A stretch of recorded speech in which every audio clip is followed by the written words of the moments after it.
Buenas noches a todas las personas que se encuentran conectadas en este momento. Darle la bienvenida para que nos acompañen estos 2 días, el día de hoy y el día de mañana, en la cual la sección de bioética de la AMSI, de trasplantes de calidad y humanización, estará presentando su simposio. Es muy grato para mí como coordinador de la sección presentar a nuestras dos expositoras del día de hoy, la doctora Estela Navarro, médico intensivista, anestesióloga, magíster en bioética, que trabaja en la clínica universitaria bolivariana y además es docente de la Universidad CES. La doctora, con su experiencia en bioética, nos va a presentar hoy un caso clínico de interés en el cual ustedes, desde que se inicie, podrán ir planteando una serie de preguntas y la doctora está muy dispuesta a contestarlas. Pasados estos primeros 30 minutos, seguiremos con la doctora Liliana Correa, que es médico, ginecóloga en obstetricia y es intensivista y además es magíster en salud pública y se encuentra actualmente cursando su doctorado. Ella nos hablará sobre cómo hacer realidad la humanización en la unidad de cuidados intensivos. Como ven, tenemos hoy dos aspectos de nuestra sección, bioética y calidad. Mañana, y humanización. Mañana estaremos hablando de la parte de calidad y de la parte de donación y trasplante. Y estará el doctor José Fernando Gómez y estaré yo en la sección. Bueno, sin más preámbulos, vamos a darle la bienvenida a doctora Estela. Muy buenas noches.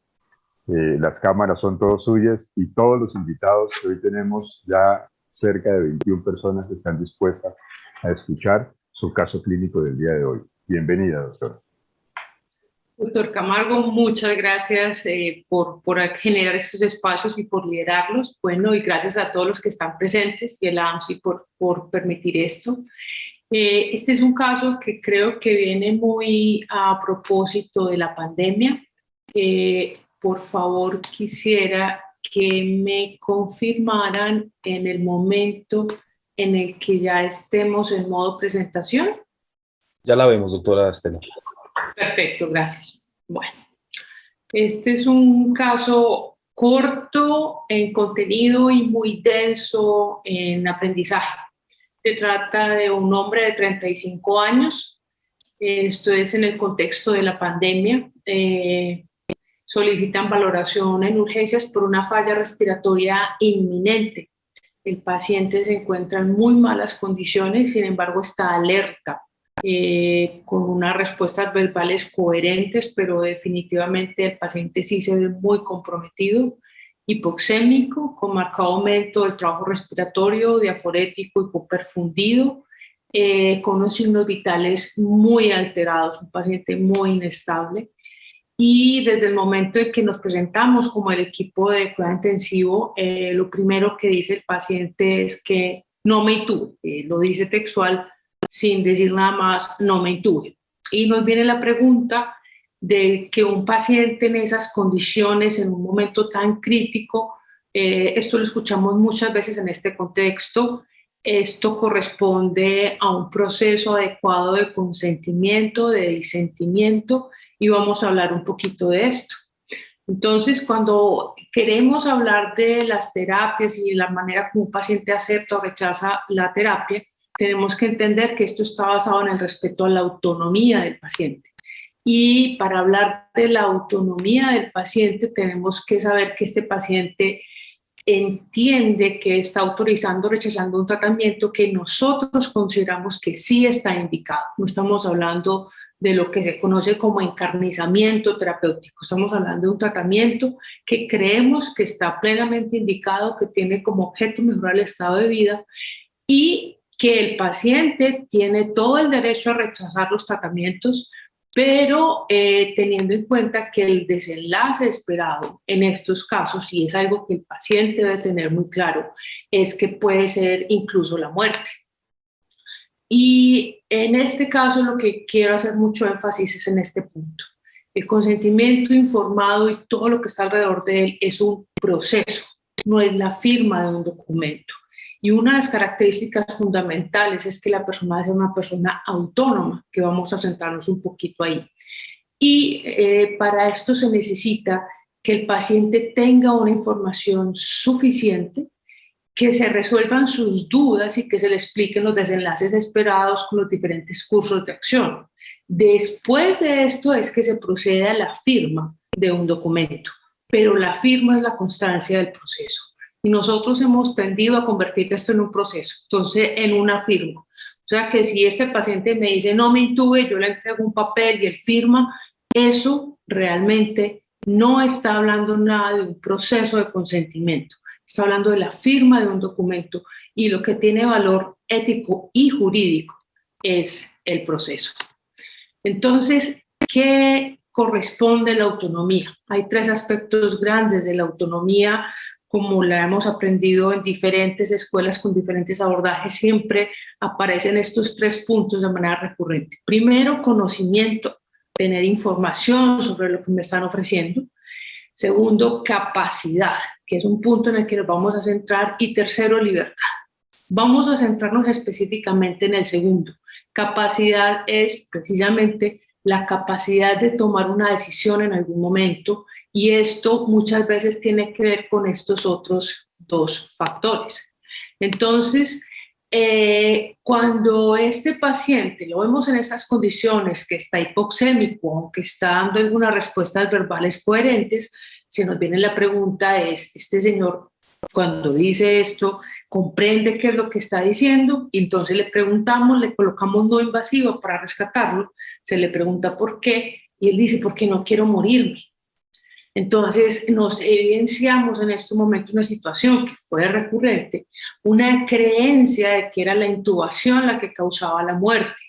Y esto no tiene ningún soporte científico, pero el paciente no tenía el suficiente conocimiento sobre esto, era necesario darle una explicación larga, y el paciente lo que sí está haciendo claro es que él no quiere morirse, o sea, él no está rechazando tratamientos que le prolonguen la vida. Tiene la idea, la concepción, la creencia de que ese tratamiento el paciente le va a generar la muerte, pero es evidente que el paciente manifiesta que desea vivir. Entonces ahora sí que es la capacidad. Este es un artículo que, como se dan cuenta, tiene más de 20 años. Yo voy a traer varios artículos de este autor que me parece que es muy conciso y nos habla de la capacidad para tomar decisiones. Miren los criterios para hablar de capacidad. Lo traigo en este formato, en este contexto, no de narrativa, de ética, sino en artículo, porque nosotros estamos acostumbrados a leer documentos así. Y para hablar de capacidad necesitamos, primero, que el paciente sea susceptible de ser informado, de que pueda recibir la información, de que la reconozca como relevante, de que pueda recordar la información.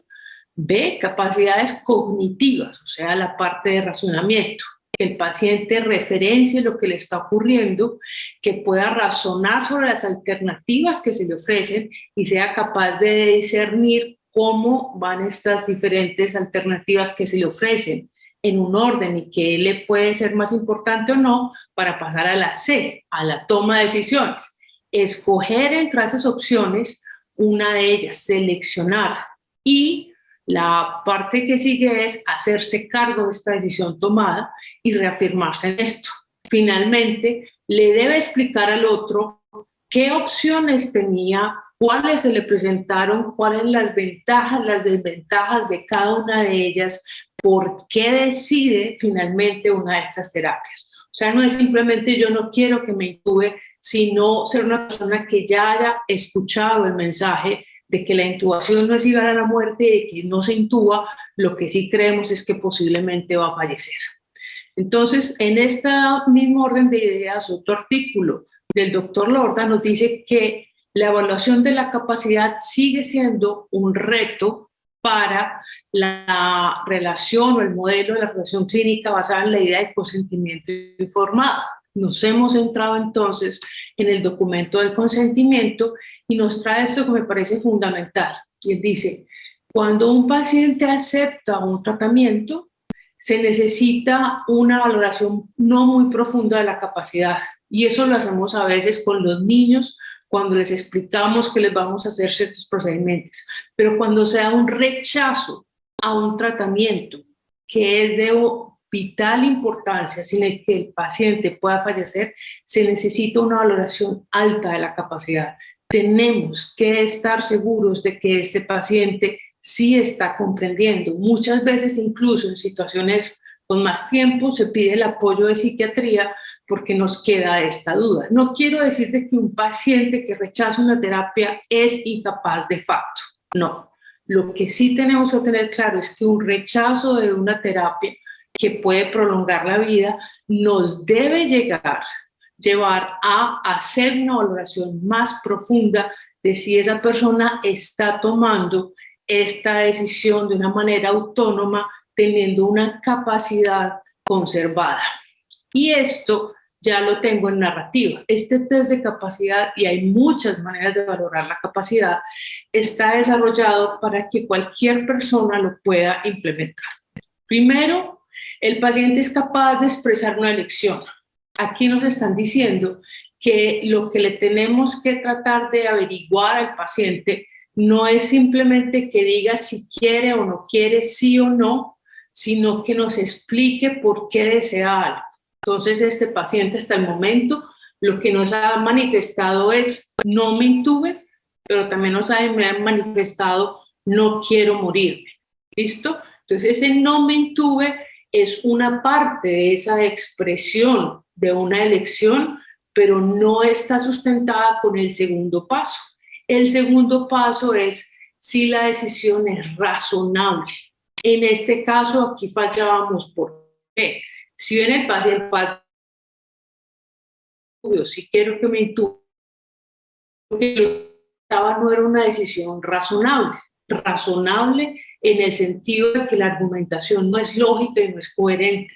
No está basado ni en argumentos científicos ni en argumentos religiosos, que eso también se puede dar como nos ocurre con los testigos de Jehová. Entonces ahora hay una creencia firme religiosa, pero este paciente no está basado en un rechazo por una cuestión fundamental religiosa, sino por una falsa creencia. Y aquí era donde nos dábamos cuenta de que esa decisión de ese paciente no podía soportar toda la valoración de un test de capacidad.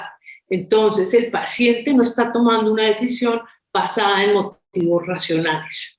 Y aquí, ahí es donde nosotros sí se nos invita a decir, no se trata simplemente de que el paciente haya firmado el desistimiento de la intubación. Se trata de que nos hayamos dado cuenta de si el paciente comprendía lo que estaba firmando y que el paciente comprendiera los riesgos, beneficios y alternativas de tratamiento. Para hacer esto, entonces lo que debíamos hacer era explicarle al paciente en qué consistía la intubación, cuáles eran los riesgos, cuáles eran los beneficios, cuáles eran los riesgos de no intubarse, que en este caso la impresión clínica, y ya lo vamos a ver, era que el paciente no iba a sobrevivir sin intubación, y una vez planteado esto, volver a hacer una valoración de la capacidad.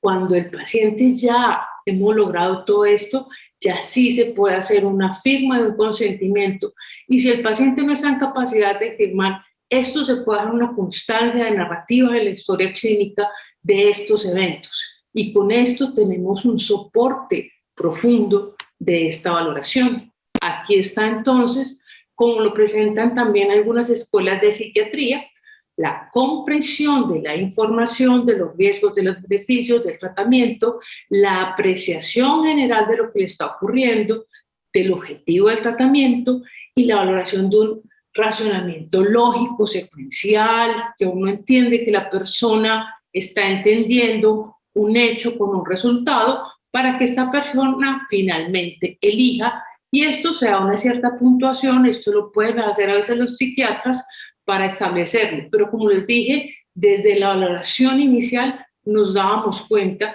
de que este paciente no tenía una capacidad suficiente para tomar decisiones. Este paciente no estábamos en posibilidad de estabilizarlo por ese estado de choque, por la falla respiratoria. Íbamos a tratar de hablar más con él y explicar un poco más cuando vamos a tratar de comunicarnos con él y explicarle nuevamente de qué se trataba todo, porque esto fue una cuestión de menos de media hora, este paciente entra en paro y ya no responde. Entonces ya no teníamos manera de hablar. Aquí nos viene un poco la norma.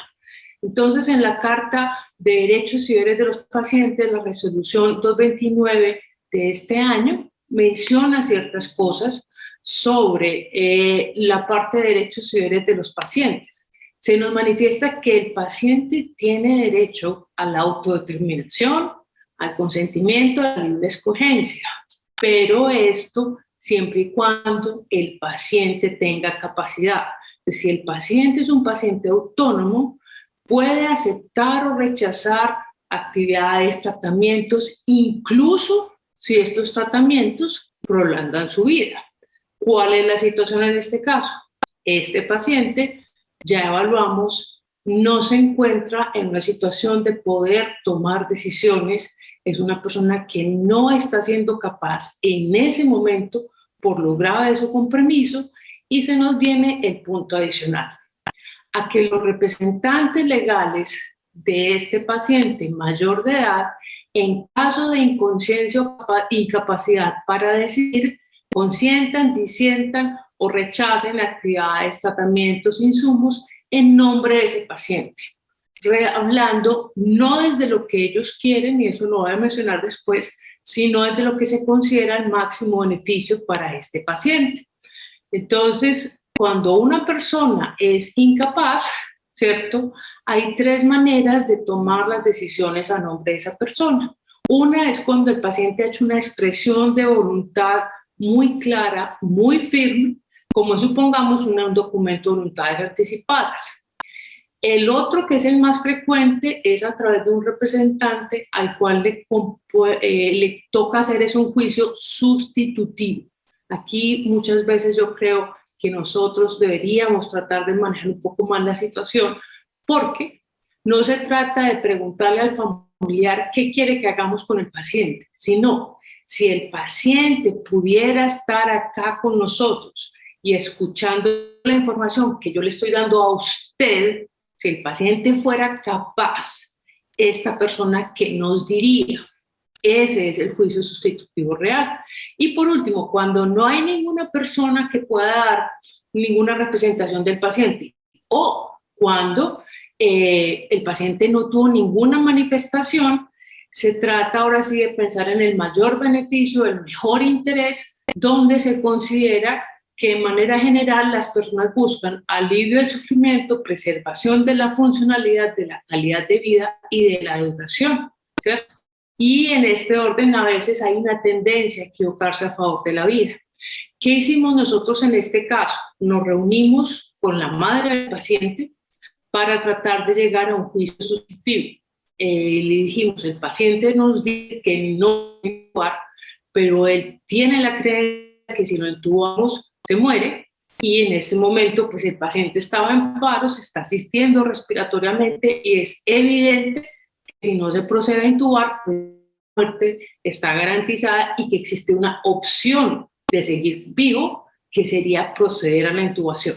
Entonces, siendo una situación absolutamente precipitada, etcétera, la madre autoriza a que se realice el procedimiento basado en el principio fundamental de lo que ella había hablado con su hijo, que era que deseaba permanecer con vida.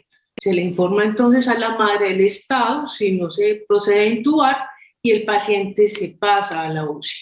La conclusión de este caso es que el paciente sobrevive, y posteriormente tuvimos la oportunidad de conversar específicamente con él y agradece que lo hubiéramos intubado.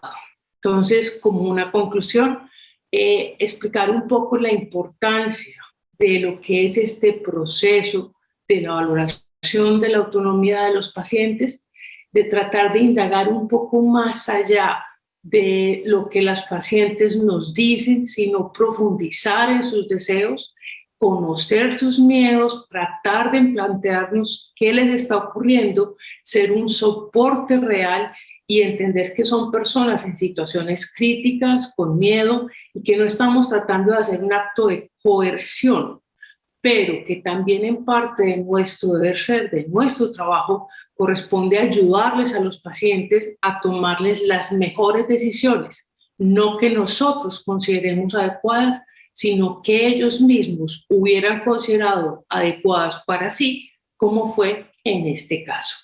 Esto es lo que tenía para compartirles. Bueno, muchas gracias, doctora Estela. Muy interesante el caso clínico. Vamos a esperar a ver si hay algunas preguntas ahí en el chat. Veo que no hay preguntas, pero yo quisiera preguntarle mientras se animan los participantes a esta reunión, a hacer sus preguntas. Eh, Ustedes debieron de tener muchos pacientes en estas circunstancias. No únicamente este paciente de 35 años que llegó en muy malas condiciones, en que la situación no era muy fácil seguramente cuando se le aplicaba el test de capacidad, poder tener una respuesta de él, tanto que llegó a una parada cardiorrespiratoria. Eh, ¿Qué tiempo incluyen ustedes para ese procedimiento? O si la decisión ya no del juicio sustitutivo por parte del familiar, sino el juicio de proporcionalidades por parte del equipo, proceden a hacer la intubación. Nosotros tuvimos varias experiencias. Tuvimos experiencias donde los pacientes fue evidente que de manera completamente autónoma, con tiempo, nos rechazaron la intubación. Y después de valorarlo nos dábamos cuenta que era una decisión completamente autónoma y estas decisiones en estos casos se respetaron porque entendiendo los criterios, los valores, las circunstancias que los pacientes nos argumentaban, más que nosotros estar de acuerdo con ellas, encontrábamos que su pensamiento era coherente. Habían unos que uno decía básicamente admirable, personas que preferían darle el ventilar a otros porque consideraban que tenían mejor pronóstico, otros que no querían permanecer en situación de sedación e intubación con la incertidumbre de despertar y preferían tener la certeza de poder estar conscientes hasta el último minuto. Esto fue con respecto a los pacientes capaces. Con respecto a los juicios sustitutivos, encontramos escenarios mucho más frecuentes hacia que pacientes que habían perdido la autonomía, como este paciente por el estado de hipoxemia severa y choque, otros por situación de delirio, habláramos con sus familiares y entrar a sopesar muy centrados en lo que el paciente esperaba después de una estancia en cuidados intensivos. Y a veces nos dábamos cuenta que realmente no iba en el mejor interés del paciente la intubación y la ventilación mecánica por cuestiones de calidad de vida, por cuestiones de independencia. Muchas otras nos dimos cuenta de que habían falsas creencias y que esta familia tenía información insuficiente y se lograba corregir. Y en este criterio último del mayor beneficio, en pacientes se los evaluábamos porque si veíamos que su estado ya era de un deterioro muy avanzado, una hipoxemia muy severa, pues sabíamos que el tratamiento, aunque la palabra no se debe usar, iba a ser básicamente fútil y que no íbamos a tener el resultado que esperábamos. En pacientes jóvenes, etcétera, sí lo hicimos varias veces cuando no teníamos información, pero de las cosas más peculiares de esta enfermedad, que lo que uno encuentra en la literatura, era que muy similar a este paciente, los pacientes permanecían conscientes hasta el último momento. Entonces creo que para nosotros como profesionales fue una experiencia diferente al manejo usual de cuidados intensivos, porque tuvimos la opción de poder dialogar con pacientes extremadamente críticos, que generalmente nos llegaban en delirio o encefalopáticos. Estos pacientes llegaban alertas, conscientes, y la mayoría de las veces pudimos dialogar con ellos. Okay. Muchas gracias, doctora. Veo aquí que hay una pregunta de la doctora Luisa Fernanda Montoya Rojas, que dice, en el caso de pacientes sin familiares o acompañantes con pérdida de la conciencia, ¿bajo qué principio debemos regirnos para la toma de decisiones? Por ejemplo, si el paciente del caso clínico estuviera solo. Sí, esa es una pregunta muy buena y muy útil. Yo considero que es una exigencia alta a nuestra experticia, porque lo que nos sugiere este criterio de mayor beneficio es pensar no solamente en la posibilidad de sobrevida del evento crítico, sino pensar en la calidad de vida. Eso es un punto que para nosotros se nos hace difícil. Nosotros no estamos muy acostumbrados a hacer el seguimiento y el acompañamiento post-UCI y no sabemos nuestros pacientes cómo quedan después. Y en este momento esa es la invitación que nos están haciendo. Entonces, uno que supone que un paciente de 35 años en falla respiratoria que llega en estas condiciones posiblemente va a tener una mayor posibilidad de éxito y de buena calidad de vida que un paciente de 75 años que llegue en las mismas condiciones con alguna patología de base. Entonces, es un juicio clínico sobre lo que nosotros sabemos de la enfermedad, de lo que alcanzamos a percibir de la clase funcional del paciente o el síndrome de fragilidad que lo acompaña en este momento tan corto para tomar decisiones. Es muy parecido a lo que yo digo, cuánto debe durar una reanimación de una parada cardíaca. Eso es un poquito de arte, ¿cierto? Es un poquito saber, creo que es el momento en que debemos parar. Aquí yo creo que también es un poquito vernos hacia ese lado.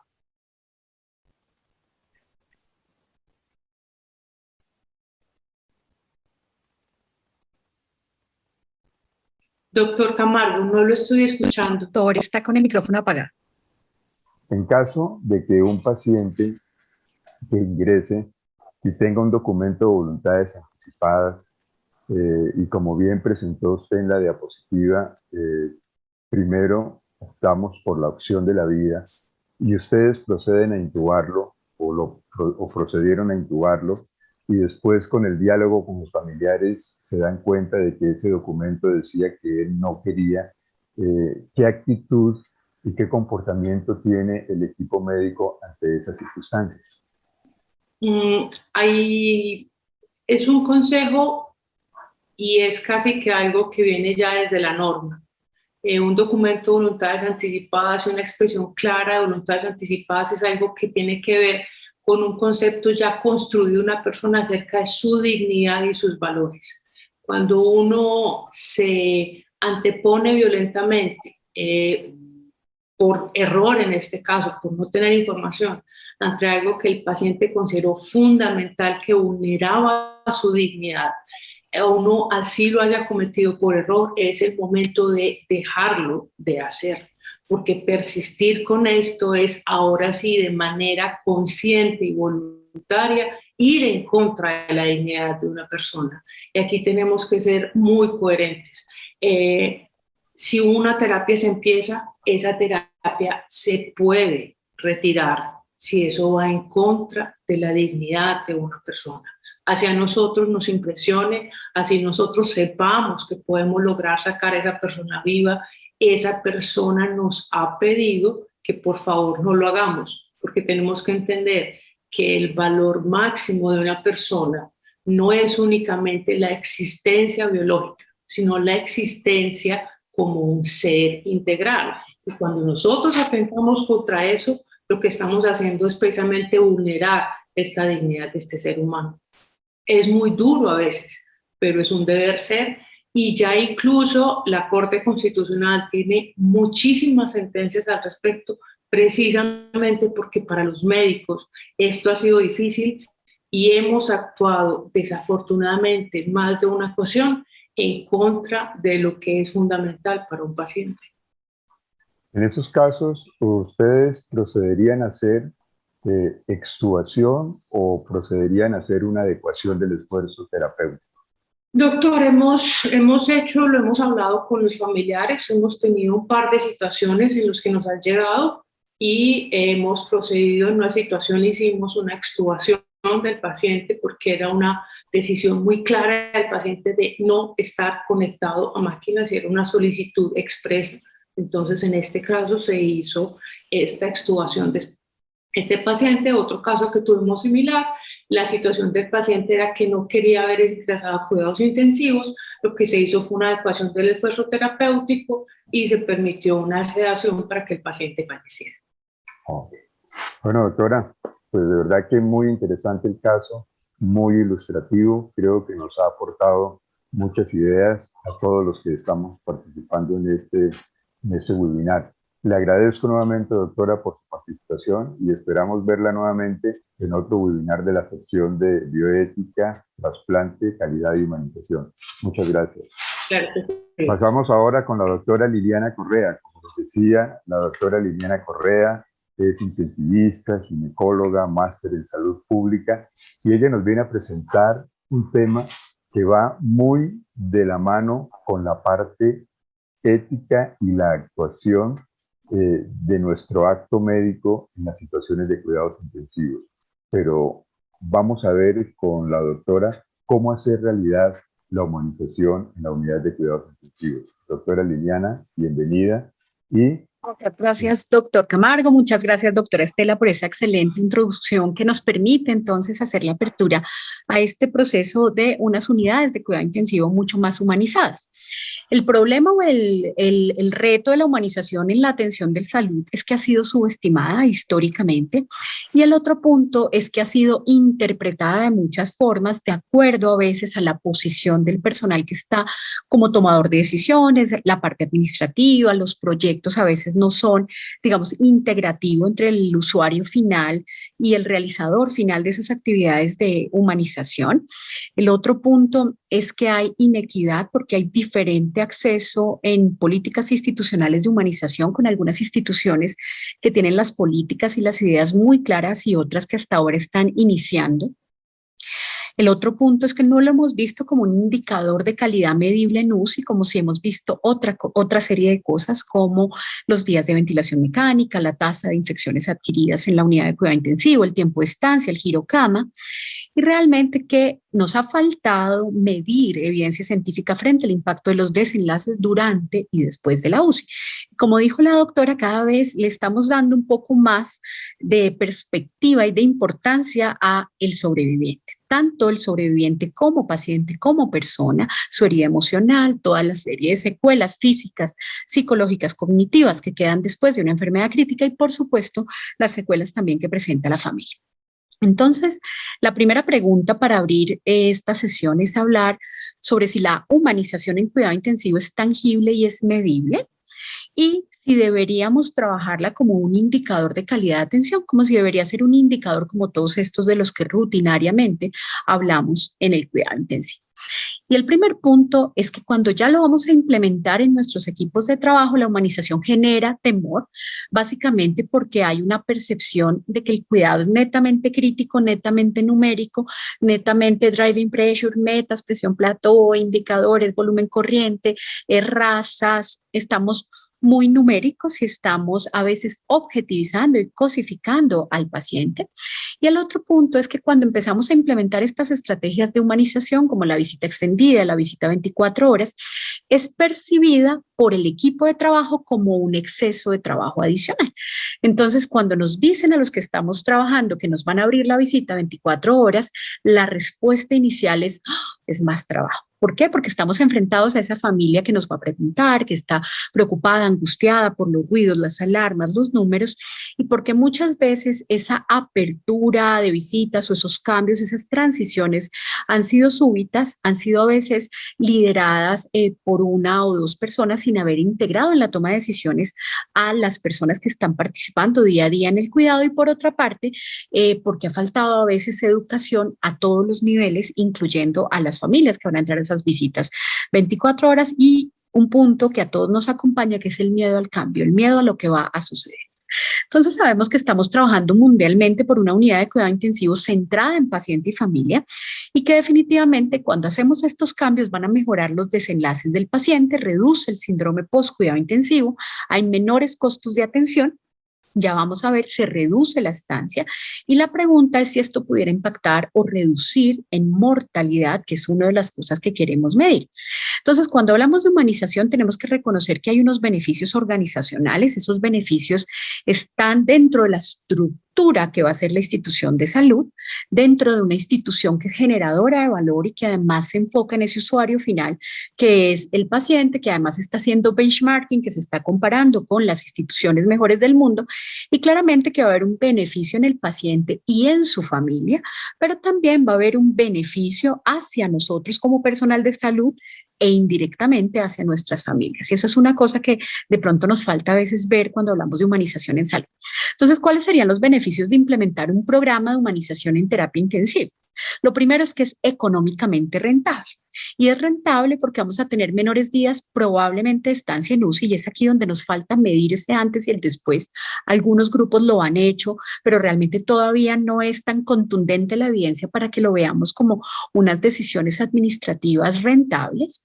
Sí se asocia menor tiempo en ventilación mecánica, ya vamos a ver las ACEs del cuidado y el protocolo ICU Liberation, como definitivamente sí reduce los días que el paciente va a estar bajo sedación y bajo ventilación mecánica, y también se ha relacionado con menores costos frente a fármacos de pseudoanalgesia y fármacos antidelirio.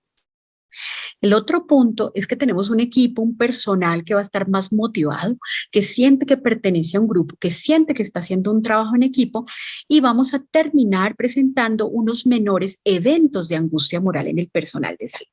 Y esto es muy importante porque la angustia moral en el personal de salud, así como la fatiga de la compasión y el síndrome de burnout, afectan no solo la calidad del trabajo, sino la calidad de vida y la calidad posterior a que salimos del trabajo. Y esta angustia moral, que sería una temática de toda una sesión, definitivamente aparece por una serie de eventos morales que aparecen en relación con el cuidado. Cuando empezamos a ver la humanización, va a reducir esos eventos de angustia moral en los que estamos al frente, pues, del paciente crítico. Y el otro punto es que vamos a tener una familia que percibe que está apoyando y contribuyendo al cuidado. Esto va a tener apoyo a nivel del duelo, va a tener duelo anticipatorio, va a tener esa sensación de que está participando en la rehabilitación, y vamos a tener familias que salen más empoderadas al cuidado post-UCI, y va a haber menores complicaciones en ese paciente y menores tasas probables de reintegro o de reingreso a UCI. El otro punto de implementar estas políticas de humanización es que va a mejorar cómo tomamos las decisiones de fin de vida en las unidades de cuidado intensivo, porque puede asociarse a un menor tiempo en tomar las decisiones para hacer cambios o adecuaciones del esfuerzo terapéutico. Vamos a tener menos tendencia a hacer obstinaciones terapéuticas, es decir, a generar una serie de actividades en un paciente que ya probablemente está dirigiéndose irreversiblemente hacia el final de su vida. Y el otro punto es que se va a percibir tanto por la familia como por la sociedad, como por nosotros como equipo de salud, la percepción de buena muerte, y va a contrarrestar con este proceso de instrumentalización de la muerte a la que teóricamente se ha asociado tanto la unidad de cuidado intensivo.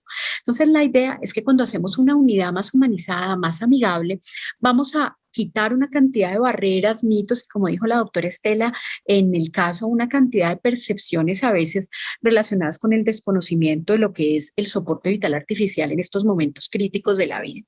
Y el otro punto es que ese acompañamiento, esa visita extendida, ese apoyo espiritual, emocional que se le está brindando a una familia permite un duelo anticipatorio, y vamos a tener familias con duelo más saludable, no con esa percepción de que me amputaron a mi ser querido y lo perdí súbitamente. Entonces, hablemos de cómo se puede sentir o cómo puede percibir una familia o cómo puede percibir el personal de salud estas actividades de humanización. Este estudio es un estudio brasilero en una unidad de cuidado intensivo de tercer nivel, y ellos encontraron, después de hacer todo el aspecto cualitativo del estudio, que habían 6 categorías emergentes en el proceso. Uno, que era la categoría de acogida y bienvenida a la unidad de cuidado intensivo, una bienvenida inicial y una bienvenida repetitiva por la persona que está al frente de la puerta de la unidad de cuidado intensivo. Celaduría, persona de atención al usuario, la persona de acompañamiento, si hay una secretaria o un secretario. La comunicación era el segundo aspecto, el profesionalismo ético y sensible, los aspectos desfavorables de estar en la unidad, esa percepción del concepto de humanización, y la religiosidad y la espiritualidad. Entonces, cuando miramos, por ejemplo, esta publicación, es qué es lo que realmente le importa a la persona que está detrás de nosotros, es decir, la persona que está frente a ese paciente crítico. Y cuando exploran esa categoría de acogida y bienvenida, le dan muchísimo valor a la presentación, a ese momento cuando están entregando a su familiar en una unidad, y la importancia de cosas sencillas, simples y que realmente son fáciles de realizar, como ser tratados por su nombre. Cuando dicen doña Luisa, ¿cómo está su familiar? Don Juan. Ponerle un nombre tanto al paciente como ponerle un nombre a ese familiar de paciente ha sido una de las, digámoslo así, como de las características que han sido percibidas como de mayor relevancia o importancia. Digámoslo así, que un punto crítico, el aspecto no verbal, tocar, tomar la mano, una sonrisa, escuchar o estar atento a las necesidades pequeñas, un vaso de agua en un momento de una mala noticia, y la posibilidad de que ese familiar se sienta importante, sienta que no es uno más de esa cantidad de personas que pueden llegar en cierto momento a una visita. Ellos hablan y determinan que la bienvenida marca la diferencia, y hay dos categorías de bienvenida. Una categoría que es la categoría, inicial del ingreso a la estancia en cuidado intensivo, sentarse o que una persona les explique qué es una UCI. Lo valoran un poco más cuando es personal y conversado que cuando es un folleto o un video, aunque el folleto y el video son actividades complementarias a esa actividad de bienvenida, y como hay una serie de personas que son críticas en ese proceso. Los recepcionistas, celaduría o el servicio de atención al usuario, que diariamente son la primera persona que se enfrenta con ese momento temeroso de llegar a la puerta de una unidad de cuidado intensivo a decir, vamos a enfrentarnos a ver qué nos dicen el día de hoy. Entonces, esta categoría es muy importante y son estas personas a las que normalmente de pronto le hemos dado una serie de funciones, de pronto son las personas de trabajo social de la institución, pero que nos toca entrenarlas también en estas actividades de habilidades blandas de comunicación y apoyo en estos momentos tan difíciles para una familia. Y por supuesto que hay una categoría del personal de salud y el papel de médicos y enfermeras. Por otra parte, cuando le hacían esta exploración al personal de la UCI, los médicos, enfermeras, fisioterapeutas, terapeutas respiratorias, reconocían que había problemas de comunicación entre la persona que trabaja dentro de la UCI y la persona que trabaja en la puerta de la UCI. Es decir, había una mala comunicación con las personas de recepción. Y eso podría llevarse de pronto a desinformación, a errores, de pronto a que no, pero es que le dijeron que el que estaba en paro era el del 8 y era el del 5. Ya vamos a hablar de eso, de enumerar los pacientes. Entonces, esto era una de las categorías que exploraban, por ejemplo, el personal. El otro punto, el punto de comunicación, vamos a ver que definitivamente es el mayor factor y el factor en el que más podemos impactar en este cuidado humanizado. Y hablamos de comunicación con paciente, con familia y con nosotros mismos, porque vamos a trabajar durante esta charla cómo es de importante que generemos realmente un equipo y este cooperativismo como agentes que somos a cargo del cuidado del paciente. Y el otro punto es la percepción de la ética por parte del personal. Ellos hablaban de una ética y un profesionalismo sensible, que lo veían muy desde el concepto teórico, y las familias no tienen tan claro qué es la ética en la estancia en la UCI. Frente a las barreras y dificultades, el problema más grande, numerar los pacientes. Llegó el familiar del 6, el paciente de la cama 8, miren que el 8 está con dolor, y claramente esto también venía impactado en la persona de la entrada. Entonces ellos percibían que la persona de la entrada, la persona, ese primer contacto no médico, a veces también contribuía a ese proceso de darle un número a su familiar más que el nombre o esa, digámoslo así, o verlo como un número más.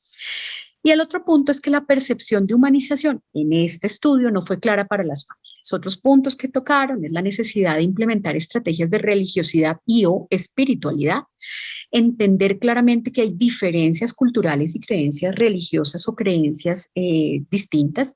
A veces cuando tenemos pacientes muy críticos y su familiar nos dice, no, yo confío en que me van a hacer el milagro, llega un momento en que es tan repetitivo ese choque entre la información negativa del pronóstico que yo le brindo día a día versus esa fe excesiva que a veces tienen los familiares, y hay un choque.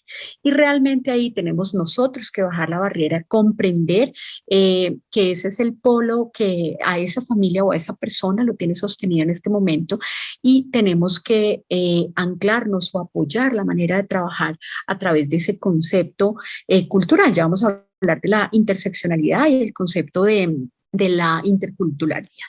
Y el otro punto es que definitivamente un servicio de bienvenida desde el momento del ingreso y en cada una de las atenciones definitivamente se hace fundamental y desarrollar habilidades blandas en el personal. Por otra parte, cuando empezamos a hablar de lo que es la integralidad de la humanización, existe una dimensión humanizada que es muy teórica y que nos ha faltado llevarla a lo tangible o a lo medible, y es que claramente las atenciones en salud a veces son muy buenas, pero son aisladas. Entonces, decimos, vamos a implementar las asas del cuidado de la ABCD y la implementamos en el equipo del día o en el de la mañana, o lo implementamos en todo el equipo, pero no le informamos este proceso al resto de las dependencias y estamos haciendo un trabajo desarticulado o fragmentado. Y el otro punto es que nos falta integrar procesos y actividades promotoras de la humanización y cómo esto va a necesitar que los cambios estén a todo nivel en la estructura institucional y en el organigrama institucional. Entonces, tiene que haber unos espacios de negociación entre la persona que está realizando el cuidado, que somos nosotros, y nuestras jerarquías, y ya vamos a ver que si no se genera este ambiente de escucha, diálogo y negociación, pues la toma de las decisiones va a verse como una imposición. Entonces, uno percibe que cuando le dicen que recibamos a los familiares 24 horas, al principio lo vamos a percibir como una imposición de la directiva, mientras que si se negoció, se concertó y se generó una estrategia de educación previa a la implementación de esta visita 24 horas, claramente la aceptación va a ser mayor. Entonces, hay dos puntos, es que no podemos hablar de humanización sin hablar de esa atención centrada en paciente y familia, pero la humanización entre nosotros, la humanización con el personal de salud. Entonces, ¿por qué es tan importante que tengamos clarísimo este tema? Es porque estamos en un escenario prepandémico de burnout y que está disparado desde la aparición de la emergencia sanitaria. Y este burnout, este síndrome del quemado del agotamiento, pues no es nuevo, no es culpa del SARS-CoV-2, empeoró, se desarrolló y ha crecido esta fatiga, pero al mismo tiempo tenemos una fatiga que tiene un costo social muy alto, que es la fatiga de la compasión, y este concepto sobre el cual también podríamos durar horas debatiendo, no puede generarse en las personas que estamos a cargo del cuidado de otros seres humanos, porque entonces estamos volviendo una cosa o un objeto al paciente y el paciente se cosifica. Y este es uno de los riesgos más importantes de vivir o sufrir esta fatiga de la compasión. El otro punto es que, querámoslo o no, el trabajo es la mitad de nuestra vida. El trabajo es el 50%, digámoslo así, de nuestro, por lo menos de nuestro día, y vamos a presentar diversos tipos de disfunción familiar y de pareja cuando tenemos estas alteraciones, porque si uno llega a su casa todos los días diciendo es que no me entiendo con mi jefe, es que nos ampliaron la visita, es que las familias están muy intensas, es que el paciente va mal, y repetitivamente la familia le va a decir pues renuncie, ¿cierto? Nos van a decir renuncie, cambie de trabajo, busque otra cosa. Las personas se cansan de escucharnos y al mismo tiempo también muchas veces por no preocupar a su familia, por no preocupar a su pareja o sencillamente porque no lo van a entender, el personal de salud empieza a dejar de compartir con las personas que son su círculo vital estas tensiones y estos conflictos que está viviendo en su aspecto laboral en el cuidado intensivo, y esto lo lleva a un aislamiento. Y aparte de eso empieza a construirse un conflicto o una tensión con la estructura institucional y resulta que nosotros somos agentes morales, somos agentes del cuidado y empieza a generarse un conflicto agencia-estructura entre mi capacidad de acción como agente moral y la estructura que hay alrededor mío, que incluye todo el organigrama de la unidad de cuidado intensivo, las jefaturas, las directivas, la EPS, la institución, el país, el Estado, porque definitivamente muchas veces vamos a percibir que hay un escenario de búsqueda de la eficacia, la rentabilidad, un mayor número de pacientes por enfermera, un mayor número de pacientes por auxiliar, un mayor número de pacientes para una sola fisioterapeuta, 2 UCIs para un intensivista con un médico general. Y obviamente eso va a generar un conflicto que en últimas el damnificado es el paciente. Entonces, Hay que incluir a la unidad de cuidado intensivo como un aspecto, digámoslo así, como un escenario que termina siendo una microsociedad donde suele haber un presidente, una junta directiva y digamos que el resto de los trabajadores. Y dentro de este análisis sociológico que se ha hecho de las instituciones de salud, nosotros tenemos que ver que sociológicamente ha habido grandes avances en conocer un poco más las sociedades y nosotros deberíamos hacer grandes avances en conocer cómo es esa estructura jerárquica de nuestra institución y reconocer que la unidad de cuidado intensivo es un ecosistema social. Esto hace parte también dentro de unos procesos que tenemos que integrar, como la antropología aplicada a la salud, cuando empezamos a ver que tenemos una serie de enfoques diferenciales en todos los cargos que tenemos y tenemos que tener también un lenguaje diferencial cuando hacemos grandes cambios estratégicos en las unidades y es por eso que aparecen integrar estos conceptos de interseccionalidad y de enfoque diferencial, tanto hacia paciente y familia como hacia el personal de salud y el personal que está alrededor de nosotros, incluyendo el personal de servicios generales, incluyendo el personal de la puerta, es decir, recepción, secretaría, trabajo social, psicología, todo el mundo que está de la puerta para afuera en la estancia en cuidado intensivo y de la puerta para adentro. ¿Qué es la interseccionalidad? Básicamente este es un concepto muy interesante desde la sociología, en la cual una persona tiene una serie de características de raza, género, posición social, estrato socioeconómico, nivel socioeducativo, que lo pone en una cierta situación de poder o de no poder. Probablemente si uno tiene una capacidad jerárquica en la UCI, es el jefe de una UCI, es masculino, porque eso, digamos que tienen un poco más de poder el género masculino en estos escenarios por determinadas razones patriarcales de las que no vienen al caso. Cuando hay un jefe varón en una unidad de cuidado intensivo con un poder de decisión y quiere hacer un cambio, es más probable que sea aceptado tanto por los niveles jerárquicos superiores como por los niveles similares, como por sus intensivistas, como por su personal de enfermería y de atención, el resto de la atención en salud. Mientras que probablemente si la persona que propone alguna serie de cambios en humanización en esta estructura jerárquica y es la auxiliar femenina, es más difícil que tengamos en cuenta y le demos peso de pronto a esa opción y esto es bien importante porque la posibilidad de generar cambios sí depende muy importante de la persona que está generando ese cambio. Y por otra parte, la teoría de la interseccionalidad también puede aplicarse a paciente y familia, porque cuando tenemos, por ejemplo, un paciente afrocolombiano desplazado o un migrante o tenemos una población indígena, la información que nosotros le damos suele ser superficial, suele ser menos profunda, esa persona nos hace preguntas porque se pone en una posición de subyugación frente a ese intensivista con alto conocimiento. Entonces, estas son algunas cosas que tenemos que empezar a conocer dentro del aspecto, digamos, de lo no visible en la unidad de cuidado intensivo y, por supuesto, el enfoque diferencial que tiene que incluir el enfoque diferencial a los pacientes y familias. Si tenemos una paciente adulta mayor que su esposo o su hijo está en la unidad y tenemos que explicarle en un lenguaje muy claro, muy blando, muy plano, para que comprenda la gravedad de la situación, eso hace parte de ese enfoque diferencial. Si tenemos población indígena también, si tenemos población migrante que no conoce sus derechos frente al sistema de salud, esto tenemos que hacer este enfoque diferencial a favor de estas poblaciones, pero al mismo tiempo, cuando yo implemento un cambio en una unidad de cuidado intensivo, tengo que hacer enfoque diferencial para que el resto de mi personal no perciba que es exceso de trabajo estas nuevas políticas de humanización. Entonces, hay una cosa muy interesante y es que hay unas tensiones sociales entre la agencia y la estructura. La agencia en este caso seríamos nosotros, los agentes morales del cuidado y la estructura, pues la parte organizacional. Cuando nosotros nos unimos y nos volvemos agentes corporados, que esto es una teoría sociológica de una británica que se llama Margaret Archer, podemos generar el cambio. Entonces, si vamos a hacer cambios frente a unas políticas de humanización en salud y en la unidad de cuidado intensivo, tenemos que unirnos para generar ese cambio, porque cuando hay estos conflictos, esto solo va a ser generador de angustia moral. Entonces, cuando nos dicen, vamos a abrir la visita 24 horas, muchas veces vamos a percibir que va a ser más trabajo, que va a ser más carga, que las familias nos van a llamar cada minuto, que si hay un evento inapropiado, si hay digamos, un error en la atención, esa familia nos va a juzgar y nos vamos a sentir de pronto observados. Por tanto, tenemos que trabajar sobre esos factores en el equipo de trabajo en salud. Entonces, si yo quiero implementar políticas de humanización hacia el paciente, tengo que ser muy claro también en cómo trabajo la humanización en mi equipo de trabajo en salud. Y resulta que es que nosotros estamos expuestos a grandes cargas de estrés y los tipos de estrés también han venido en ascenso.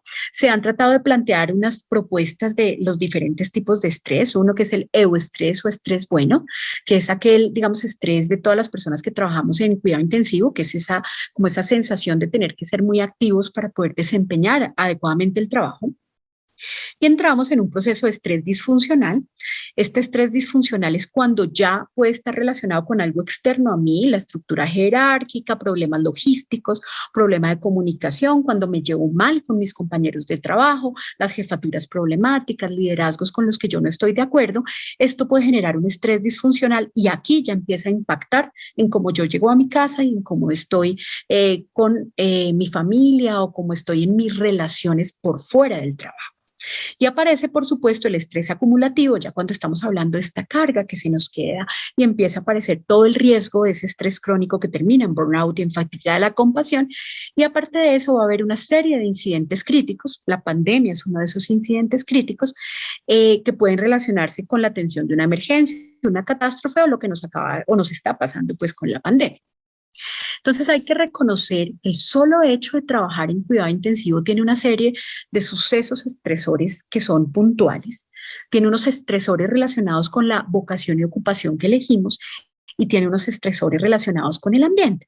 Entonces, cuando la literatura nos dice, por ejemplo, cuáles sucesos estresores pueden afectarnos, la muerte de un compañero, ver muerte de niños, los fallecimientos múltiples, esos primeros días que se morían el 50% de los pacientes por COVID, los incidentes de alta carga emocional, cuando, por ejemplo, no se puede intubar un paciente y se muere porque no le encontramos la vía aérea y no se pudo intubar, cuando uno se identifica con la víctima o las circunstancias, una mujer de la misma edad mía, madre, soltera, etcétera, puede generar un mayor impacto y todos los incidentes que generen bajas masivas, pues la pandemia lleva 5 millones de muertos y muchos de esos los hemos visto morir nosotros. Entonces, claramente estamos en un suceso estresor masivo en los últimos 2 años. Frente a los estresores ocupacionales son aquellos que están en el día a día, con o sin pandemia, como las presiones de tiempo. Tengo que ver 10 pacientes, evolucionar 10 pacientes, formular 10 pacientes, pedir los laboratorios, dar informe a las familias, pues obviamente eso tiene y genera una presión y aparte de eso estamos metiendo políticas de humanización, pues eso va a generar un reto adicional al personal. Las responsabilidades sobrecargadas, cuando por ejemplo dejamos una sola jefe con 10 pacientes, eso es una responsabilidad sobrecargada. La demanda física, mover el paciente, cambiarlo, rotarlo.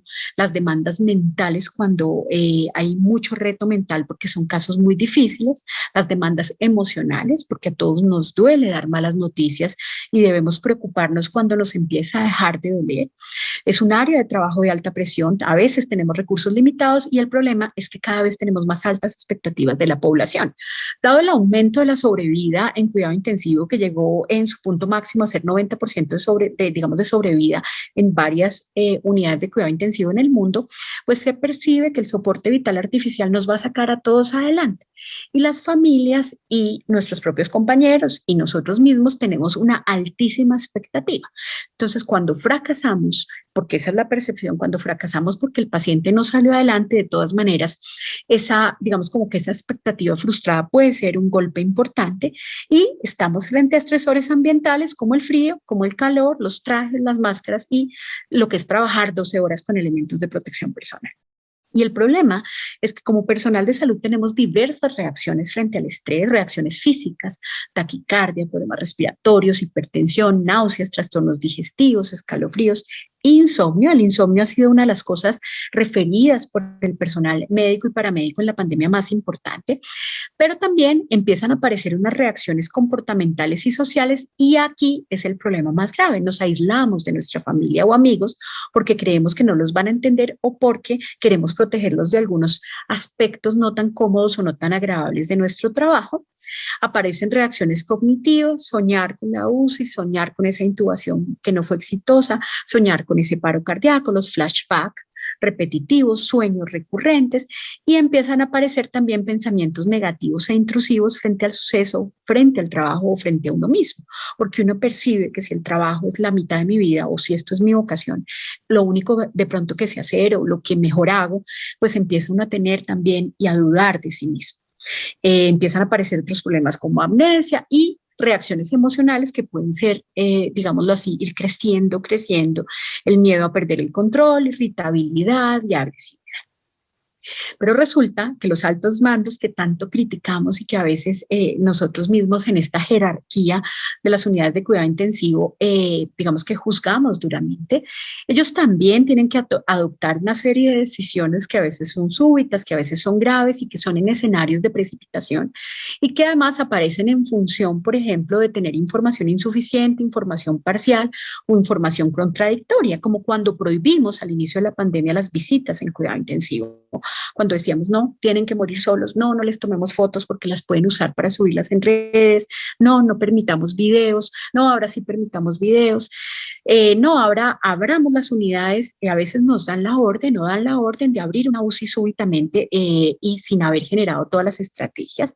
Y esto puede generar que nuestros jefes también sufren y viven desarraigo, vacilación, indecisión, incertidumbre y también pueden sentir que están perdiendo el control y eso puede llevarlos a actuar a veces con una mano más dura hacia el personal. Y obviamente el personal de salud que va a vivir todo este proceso del que ya hablamos, que incluye confusión, estrés postraumático y todas estas reacciones de las que ya estamos hablando. Y el otro punto es que no hay manera que hablemos de humanización si no cuidamos a los que cuidan, si no consideramos ese enfoque individual, ese enfoque diferencial, porque tenemos debajo del vestido vidas distintas, familias distintas, edades distintas, objetivos o metas distintos. Y aquí también aplica este concepto de interseccionalidad, porque también tenemos que integrarlo a la humanización en salud. Entonces, reconociendo que todo esto es un reto, reconocemos que hay una estructura, que a veces esa estructura nos limita porque nos va a decir, hagan humanización, abran visitas, hagan las asas del cuidado, pero tengo una jefe para 15 pacientes, tengo un auxiliar para 10 pacientes y tengo un intensivista para una UCI y una UCI intermedia con un médico general, que es lo que a veces nos dice la estructura porque no hay más presupuesto, no hay más personal o el personal está incapacitado y claramente esa estructura presiona, subyuga a los agentes del cuidado, a los agentes morales que somos nosotros. Claramente no va a haber humanización si no generamos una cultura organizacional negociada, donde todos los niveles puedan hablar y este cambio requiere muchísima educación, requiere que los procesos sean integrados porque no puedo yo como jefe decir a partir de mañana somos una UCI humanizada, entremos perritos, entremos gaticos, abramos las unidades, masaje para todos, música toda hora, porque realmente esto requiere un proceso, requiere una transición y requiere sobre todo apoyo de todos los niveles institucionales. Entonces, uno puede ver que dentro de humanización hay cosas que son fáciles, hay cosas que nos sirven muchísimo y hay cosas que sí podríamos implementar con un reto relativamente, digamos, más fácil de vivir. Entonces, si somos personal de salud, lo primero es saludar al 100% de los pacientes. Así mi paciente esté sedado, pronado y relajado, merece que yo lo salude. Le diga, don Luis, soy la doctora Liliana, lo voy a examinar. Entonces, este saludo es bien importante porque va a generar en algún momento una serie de respuestas y neurotransmisores que vinculen a ese paciente con su propio cuerpo, porque ellos pierden esa sensación de corporalidad. El hablar todo el tiempo, estar hablando sin que estemos hablando del paciente como una cosa ni un diagnóstico, sino que hablemos, explicarle lo que se le va a hacer, tocarle la mano, tocarle el tórax, acariciarle la cabeza mientras lo examinamos. Y algo muy importante en particular para personal de enfermería y personal médico es explicar hasta el más mínimo procedimiento que le hagamos al paciente, incluso en pacientes con RAS de -5. ¿Por qué? Porque resulta que hay una serie de receptores y de sustancias que impactan en el dolor y ese dolor se vuelve un dolor aprendido.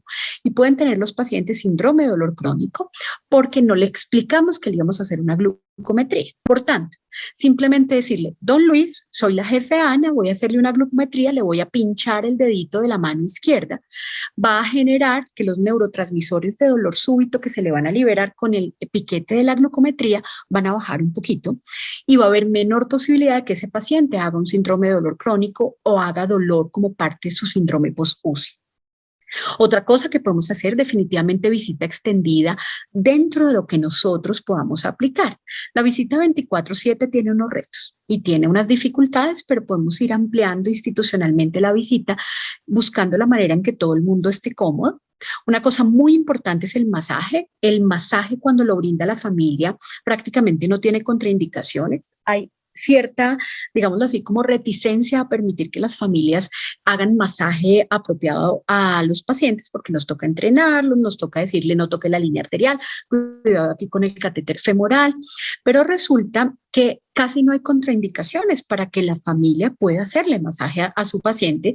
Realmente tendría que ser un paciente con hipertensión endocraniana, que está con craniectomía compresiva en la fase inicial, en la fase temprana de la neuroprotección, o que tenga un catéter pico, que tenga una hemorragia subaracnoidea, pero realmente en la gran mayoría de escenarios la familia puede hacerle un masaje en los pies, en las manos a su paciente, puede aplicarle crema facial.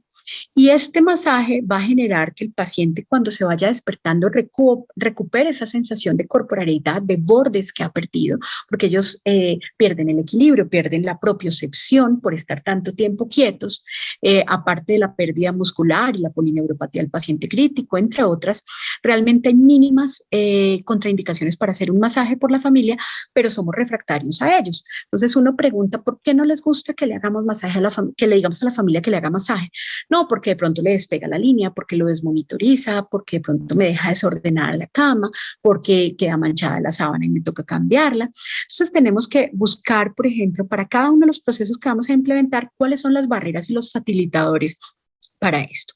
La música y la televisión diurna y en ciertos horarios y ciertos programas. La aromaterapia apoya mucho, simplemente decirle a la familia tráigale alguna cremita de olor o la colonia propia del paciente. Esto lo conecta con la vida, lo conecta con su propio cuerpo, y también implementar los diarios de estancia en UCI. Los diarios de estancia han demostrado que incluso si el paciente fallece, son muy útiles para esa familia, porque a veces hay periodos de amnesia frente al evento. Entonces las familias dicen, no, yo estuve 20 días con mi familiar en la UCI y no me acuerdo ni qué pasó. Ese diario de la estancia sirve para después leérselo al paciente que percibe que le robaron 20 días de su vida, pero por otra parte también sirve, si alguna vez lo quiere leer, ¿no? Si algunos no quieren, pero también sirve para ese familiar que a veces pierde lo que pasó en esos días. Claramente las medidas diurnas y las medidas nocturnas, recordando que en las medidas diurnas podemos implementar la sedación secuencial, es decir, que yo hago una planeación en cada turno de cómo quiero tener a ese paciente. Entonces, en la revista decimos, bueno, este paciente ya está en fase de disminuir sedación, vamos a dejarlo con un RAS de -1 o 0, vamos a hacerlo con este y este medicamento, y vamos a mirar cómo se nos comporta.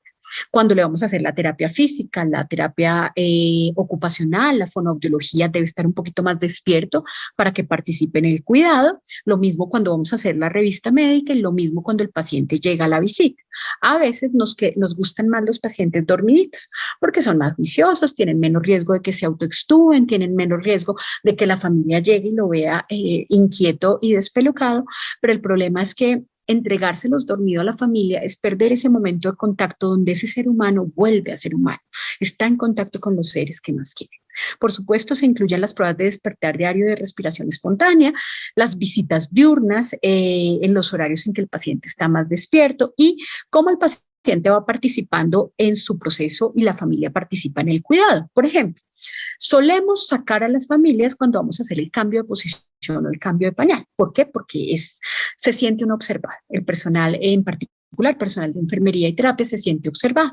Si dejamos que el paciente y la familia esté en ese proceso un poquito más activo, el paciente va a levantarse cuando tenemos que hacerle el cambio del pañal. Entonces se le dice, don Luis, por favor, levante la cadera para introducir el pañal, y él siente que está haciendo algo, y ese momento en que se conecta con una actividad puede ser su único momento de sentirse funcional en el día en una enfermedad crítica, y la familia poquito a poco va aprendiendo pequeñas cosas, aunque sea mirar y aceptar lo que es ese familiar desnudo, ese familiar que después va a tener que cuidar en una cama de hospital.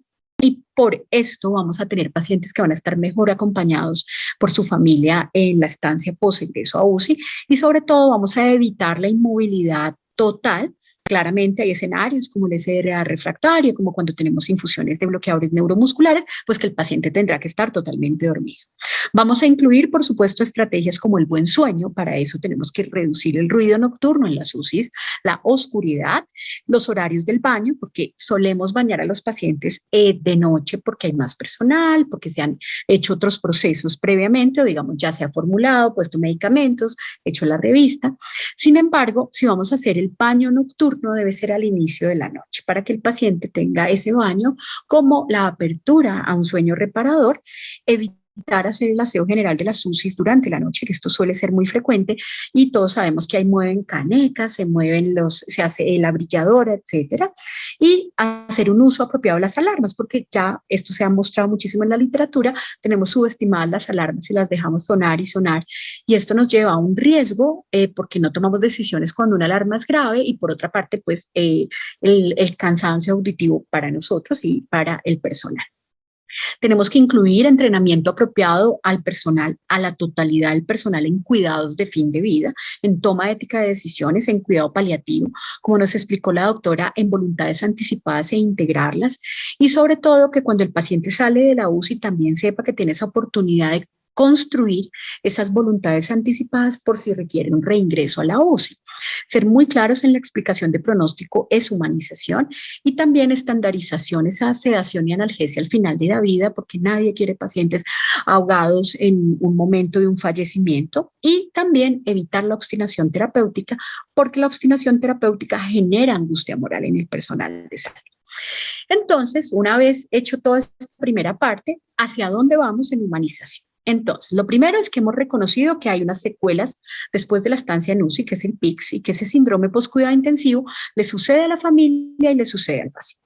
La familia tiene en particular procesos psicológicos como ansiedad, depresión, estrés postraumático, que tenemos que indicarle cosas tan simples como que cambie el ruido del celular, porque le cogen pánico al ruidito del celular. Entonces hay que decirle, cuando salga de esto esté mejor, quítele el ruido al celular, cambie la tonalidad, porque empiezan a generar pánico cuando les suena el celular en ciertos momentos. Y en el paciente hay 3 dominios: el dominio psicológico, cognitivo y físico, y bueno, para PICS hay cantidad de temática para hablar. El otro punto es que tenemos que integrar lo que tenemos para hacer frente como seres humanos a la enfermedad crítica, y es que tenemos unos determinantes previos a la enfermedad que incluyen la fragilidad, que incluyen las comorbilidades, la edad, si tenemos alguna patología de salud mental o de dependencia. Influye la severidad de la enfermedad crítica, los factores propios del evento de la hospitalización y, por supuesto, los factores posteriores a la hospitalización. Y esto es bien importante porque no podemos solo sacar al paciente y descargarlo de la UCI, sino saber que después viene un proceso. Existen alternativas muy importantes como el concepto eCash, que está avalado por el doctor Jean-Louis Van Sant, que se centra en el cuidado humanizado centrado en paciente y familia, buscar un paciente calmo y cooperador y que está anidado en una estructura de analgesia primero, pacientes menos sedados, manejo apropiado del dolor, de la ansiedad, de la agitación, del delirium, y evitar la inmovilidad innecesaria. Tenemos que trabajar en esto, pero es que poner a caminar los pacientes, sentarlos en silla, requiere trabajo, entonces requerimos más personal. Tenemos las estrategias A, B, C, D y E, las ASAs de cuidado. Sabemos que la A se enfoca a dolor, a evaluar, prevenir y manejar el dolor. La B, las pruebas de despertar diario y de respiración espontánea. La C, que es el choice of drugs o elección de medicamentos de analgesia y sedación, medidos por escalas separadas de dolor y de agitación. La prevención, enfoque y manejo del delirio, la movilidad temprana y el empoderamiento de las familias. Y esa familia realmente termina apoyándonos en el cuidado. ¿Qué más sabemos? Que estas buenas prácticas dependen de un equipo interdisciplinario y de una planeación en hacer estas asas del cuidado, y claramente empiezan a aparecer una serie de objetivos que yo puedo ya ver pequeñitos para poder ejercer esas asas del cuidado. Entonces, cuando yo voy a hacer la A, yo puedo ponerme unos objetivos pequeñitos e irlos trabajando en la unidad de cuidado intensivo para lograr esos logros, para lograr esos objetivos. Tenemos pues la propuesta de la Sociedad Americana de Cuidado Intensivo, el ICU Liberation, donde incluye las mismas asas de cuidado del A, B, C, D, E y F. Pero al mismo tiempo también reconoce que tenemos que trabajar sobre unos puntos críticos en la unidad.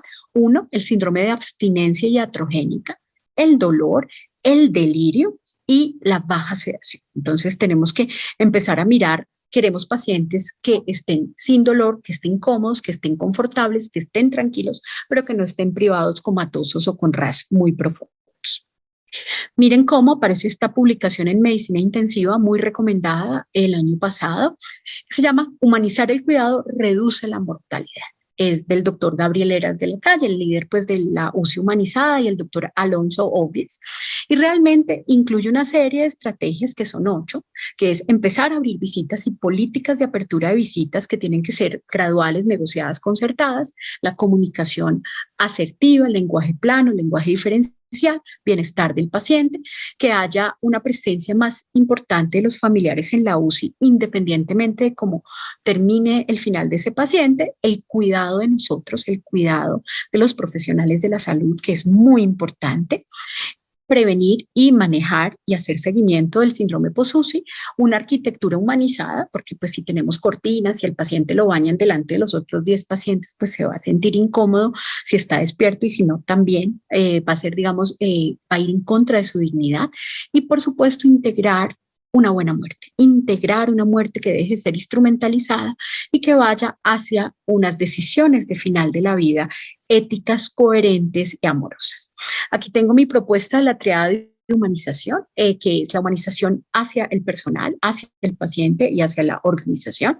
Y claramente es que los esfuerzos en mejorar la humanización hacia el paciente serían inútiles si no hay apoyo y humanización hacia el personal que estamos brindando el cuidado, que hay que reconocer desde la parte organizacional que hay que hacer una inversión económica y emocional en humanización del paciente, que eso va a terminar siendo rentable y que mejora la calidad de atención, va a haber menos efectos adversos, menos errores de medicación, y voy a tener un equipo que va a estar más feliz y se va a quedar en el trabajo, y no vamos a tener cerebros fugados que se van de una UCI en la que trabajan muy bien porque están aburridos y tengo que reentrenar un nuevo personal, sino que a ese equipo lo voy trabajando frecuentemente. El paciente pertenece a una sociedad, a una familia, y tengo que incluir a esa sociedad y a esa familia, incluir, si el paciente tiene alguna religión, incluir a los pastores o líderes o ministros de esa iglesia. Tenemos que hacer, así como estamos hablando tanto de medicina personalizada, hablar de humanización personalizada, porque las necesidades de cada paciente y familia son distintas. La reducción de la angustia moral del personal de salud es una prioridad, y tenemos que incluir indicadores de calidad de atención. Claramente, nosotros debemos reconocer que una UCI humanizada es rentable para los tomadores de decisiones porque hay menos errores, habrá menos días de ventilación mecánica, menos infecciones adquiridas en el hospital, y si tenemos un ambiente más equitativo, de menor presión, pues el personal rinde más, y vamos a incluir ese liderazgo hacia la felicidad, porque tenemos que ser felices en nuestros trabajos. Tenemos que cambiar esa jerarquía en la UCI hacia un enfoque de trabajo en equipo, y sabemos que si el personal se siente apreciado, valorado, y hay una estructura de educación continua y que fomente el cambio, pues vamos a poder meter estas políticas de humanización. Definitivamente las jerarquías no son, digamos, la estrategia, ni un grupo dominado por una sola persona con unas ideas únicas, sino que somos un equipo que trabaja y coordina y toma las decisiones apropiadamente. Este proceso de trabajar como un equipo en la UCI, como un cuidado interprofesional, es una de las propuestas que además centra la atención en el paciente y familia, pero miren que todas las personas que participan tienen el mismo valor. El intensivista, por supuesto que es el líder del equipo, pero al mismo tiempo se le da ese valor a todo el equipo en salud. Tiene que haber programas organizacionales, tiene que haber prevención de incidentes, tiene que haber prevención durante eventos críticos. Por ejemplo, una intubación fallida que termina en el fallecimiento por no lograr la vía aérea tiene que ser tratada como un evento que puede dar un golpe emocional muy importante. Empezar a hacer intervenciones a corto plazo como el defusing, el debriefing en las unidades de cuidado intensivo, las rotaciones a veces del personal, sacarlos de la UCI COVID y pasarlos a la UCI cardio, sacarlos de la UCI neuro para hacerlos, digamos, a la UCI, rotarlos en la UCI no COVID, por ejemplo. Descanso y vacaciones, cuidados y confort, café y comida. No podemos concebir una UCI sin café cercano. Y el apoyo emocional. Recordar que hay estas estrategias como el defusing y el debriefing, y que el defusing lo hemos venido haciendo nosotros, entre nosotros, históricamente todo el tiempo, que es una sesión informal en la que nos contamos lo horrible que estuvo el turno y que lo hacíamos espontáneamente en los lockers cuando nos cambiábamos, pero la idea es volverlo una estrategia rutinaria y que se integre al cuidado intensivo, mientras que el debriefing ya requiere un líder muy entrenado, es una reunión formal que lo que quiere es limpiar esos residuos emocionales que nos quedan después de un evento traumático y que tiene ya unas fases. Pero esto no nos genera ningún costo y sí nos va a apoyar muchísimo en hacer mejor nuestro trabajo. Durante la pandemia se trabajó, por ejemplo, varias instituciones han hecho estos procesos. El Discover Phase es un estudio bien bonito de Jean-Christophe Servot, que es básicamente hacer un debriefing al finalizar el turno COVID, discutir los casos en 10-15 minutos y promover ese aprendizaje en equipo. Por último, podemos incluir estas herramientas como el Zoom, como todo lo que son las nuevas tecnologías para hacer esas actividades de bienestar y de debriefing en los participantes de los eventos como la UCI COVID, por ejemplo. Sin embargo, en estos eventos, el personal que no es médico suele sentirse un poco más tímido para el hablar y se siente menos cómodo y a veces se puede plantear que tengan su propio grupo de debriefing. Y por último, este artículo que salió esta semana en Intensive Care Medicine, que es precioso, es una perspectiva del doctor Randall Curtis, que nos dice lecciones de vida aprendidas después de una carrera en cuidado intensivo, y dice lo más importante es priorice su familia. Recuerden que nosotros hacemos parte de una familia y debemos priorizarla porque llegamos con el trabajo acá. Trabajemos con personas que apreciamos e incluso queremos y fomentemos ese equipo que de verdad se aprecia. Busquemos o encontremos la manera de tomar sabáticos, descansos y recargarnos y vivir cada momento como si fuera el último. Por tanto, y para concluir, cuando hablamos de humanización no es solo hacia el paciente y hacia la familia, sino hay que incluir la estrategia hacia el personal de salud, hay que hacer grandes cambios en la cultura organizacional y requiere analizar una serie de conflictos entre la agencia y la estructura, que esto y la humanización tiene que ser un indicador de calidad de atención y que va a terminar reduciendo mortalidad y costos de atención.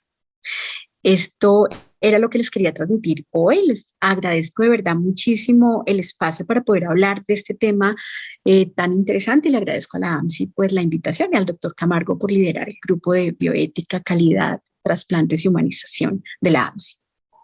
Bueno, muchas gracias, doctora, con esa visión holística tan amplia y tan completa que nos dio sobre la humanización y el enfoque dirigido hacia lo que es calidad tanto en la atención del personal que atiende como el familiar y el paciente que recibe la atención.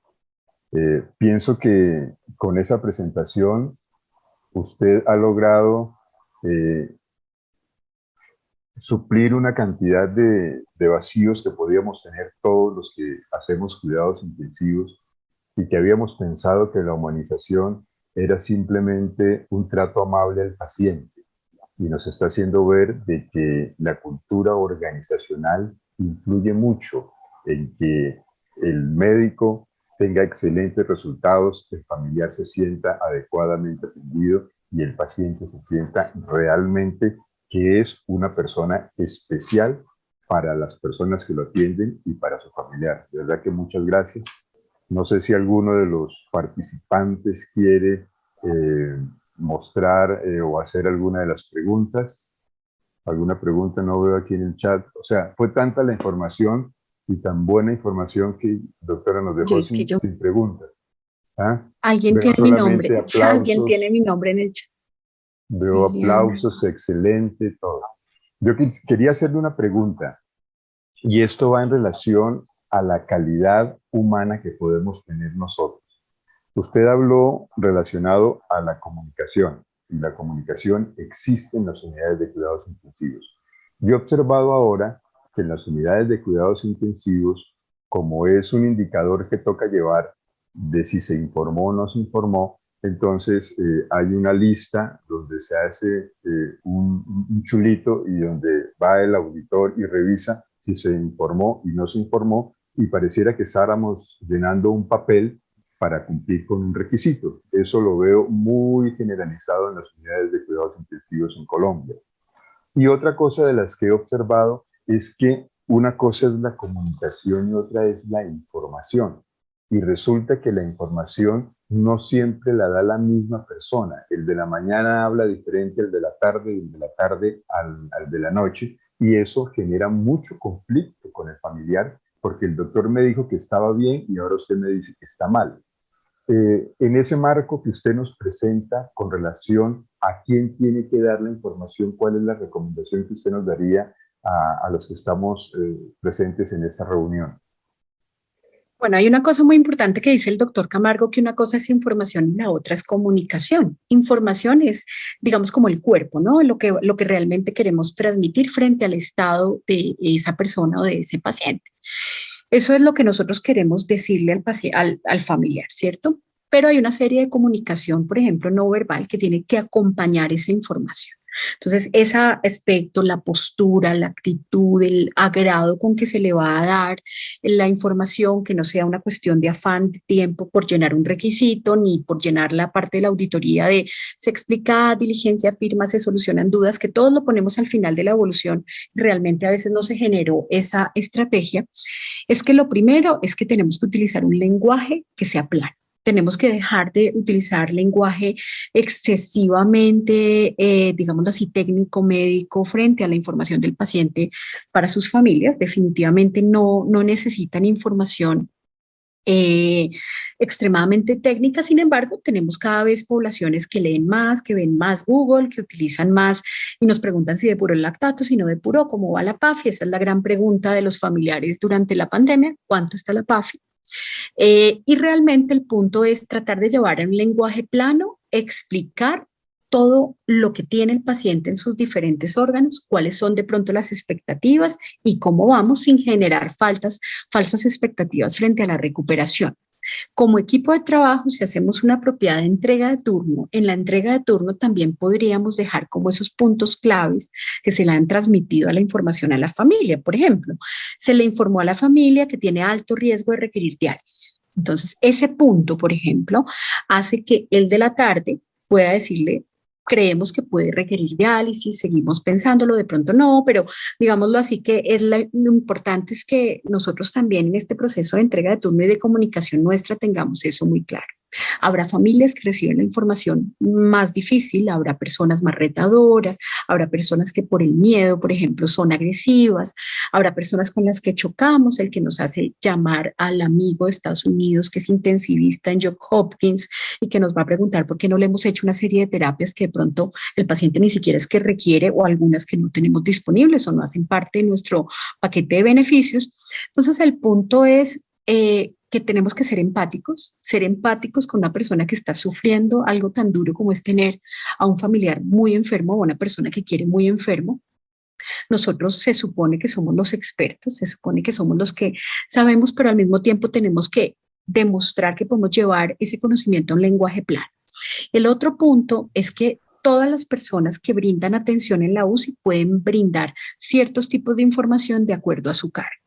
Entonces, por ejemplo, el personal de enfermería a veces puede decirle: no, esperar a que el doctor venga y le diga, pero puede decirle algo tan sencillo como hoy le empezamos la nutrición, la está tolerando, o me dijeron que pasó buena noche, hoy no ha tenido dolor, está cómodo. Esas pequeñas informaciones que puede brindar cualquier persona, digamos que son muy valiosas y que pueden apoyar muchísimo el cuidado. Entonces, desde nuestro nivel, podemos hablar eso. Y claramente tenemos que trabajar sobre unas personas que estén desde la puerta brindando esa sensación de que entrar a una UCI no es algo, digamos, tan retador, porque a veces la postura, digamos, de las personas, sobre todo cuando en la puerta hay alguien de celaduría, muy rígido, el carnet, la ficha. Esa parte, ahí ya empieza un proceso que es difícil para esa persona que está entrando a un ambiente que puede percibirse como hostil. Bueno, doctora, muchas gracias. De verdad que ha sido muy interesante su presentación. Nos hemos alargado un poco en el tiempo, pero vale la pena cuando uno escucha conceptos nuevos, apreciaciones nuevas y proyecciones nuevas que hacen que las personas empecemos a mirar la humanización no solamente como humanización, sino como calidad y como atención. Agradezco mucho a la doctora Estela por su presentación también de su caso clínico de bioética. A la doctora nuevamente gracias. Y les recuerdo que mañana tenemos nuestro segundo día de simposio de la sección de calidad de bioética, trasplante, calidad y humanización. Y mañana va a estar el doctor José Fernando Gómez y nos va a hablar sobre calidad en la formación de los residentes, cuáles son esos requisitos. Y mirar cómo hoy la doctora tocaba algo importante, las ciencias humanas y las ciencias sociales, la sociología y la antropología como importantes para nuestra estructura de formación, y de seguro que mañana estos residentes que nos van a acompañar van a entender mucho más el aspecto de la calidad. Y vamos a terminar mañana con un tema muy importante que está muy presente ahora en las unidades de cuidados intensivos, y es cómo conseguir nosotros la autosuficiencia en la donación de órganos para trasplantes. Entonces, sin más palabras, muchas gracias, doctora Liliana, muchas gracias, doctora Estela, y gracias a todos los que estuvieron acompañándonos, que fueron cerca de 55 personas. Y nos vemos mañana y que tengan una muy buena noche. Muchas gracias. Hasta luego. Hasta luego, que estén muy bien.